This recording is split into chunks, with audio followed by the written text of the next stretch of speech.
ചില ഫിലിംസിൻ്റെ സ്ക്രിപ്റ്റ് നമുക്കത് കാണുന്ന സാധാരണ ഒരു പ്രേക്ഷകന് വരെ അറിയാം, ഇത് ആ ഫിലിമിൽ ഞാൻ കണ്ടിട്ടുണ്ട്, ഇത് ഈ ഫിലിമിൽ ഞാൻ കണ്ടിട്ടുണ്ട്. പക്ഷെ ഒരു വലിയ സ്റ്റാർ കാസ്റ്റുള്ള സൂപ്പർ സ്റ്റാർ എന്ന് നമ്മൾ വിചാരിക്കുന്ന ആൾക്കാരുടെ ഒരു ഫിലിമായിരിക്കും, അല്ലെങ്കിൽ എമേർജിങ് സൂപ്പർ സ്റ്റാർസിൻ്റെ ഫിലിമായിരിക്കും. അപ്പം ഇത് ശരിക്കും എവിടെയാണ് ഈ പാളിച്ച പറ്റുന്നത്? ഈ ആക്ടേഴ്സ് സ്ക്രിപ്റ്റ് വായിക്കാത്തതാണോ, അത് ഡയറക്ടേഴ്സ് സ്ക്രിപ്റ്റ് വായിക്കാറില്ലേ? എന്താണ് സംഭവം? കാരണം ഞാൻ ചോദിക്കുന്നത്, അവർ ഇതേസമയം വേറെ ഭാഷയിൽ പോയി അഭിനയിക്കുകയാണെങ്കിൽ അവർ സൂപ്പർ ഡ്യൂപ്പർ ഹിറ്റായിരിക്കും ആ ഫിലിം. പക്ഷെ അത് അതേ സംഭവം നമ്മൾ മലയാളത്തിൽ അത് ചെയ്യുമ്പോൾ അത് നമ്മൾ ഏറ്റവും നല്ല ബാനറിലായിരിക്കും ചെയ്യുക, ഏറ്റവും നല്ല ഡയറക്ടേഴ്സ് ആയിരിക്കും ചെയ്യുക. അപ്പോൾ എന്താണ് ശരിക്കും ഇവിടെ മലയാളത്തിൽ സംഭവിക്കുന്നത്? അല്ല, മലയാളത്തിൽ കുറേ പടങ്ങൾ അടുത്തിടെ ഓടുന്നില്ലേ?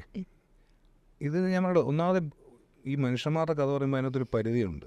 ഇപ്പോൾ എൻ്റെ വീട്ടിൽ സംഭവിക്കുന്ന എത്രയോ കാര്യങ്ങൾ തൻ്റെ വീട്ടിൽ സംഭവിക്കും. നമ്മളിപ്പോൾ ഒരു മണിക്കൂറിൽ നിന്ന് പേഴ്സണലി സംസാരിക്കുകയാണ്, എന്തൊക്കെയാണ് രാവിലെ ചെയ്തത്, വീട്ടിലെന്താ സാഹചര്യം. നമ്മളൊരു 10 പേരും സംസാരിക്കുകയാണെങ്കിൽ അതിൽ 6 പേരുടെ സാഹചര്യം ഒരുപോലെ ആയിരിക്കും, എന്തെങ്കിലുമൊക്കെ സിമിലാരിറ്റീസ് ഉണ്ടാവും. അത് ഈ തോട്ട് പ്രോസസ്സിലും നമ്മുടെ ഇവിടുത്തെ ലൈഫിലും ഒക്കെ ഉണ്ട്. അപ്പോൾ ഈ ലൈഫിൽ നിന്നുകൊണ്ട് നമുക്കൊരു കഥ പറയാൻ പറ്റുള്ളൂ.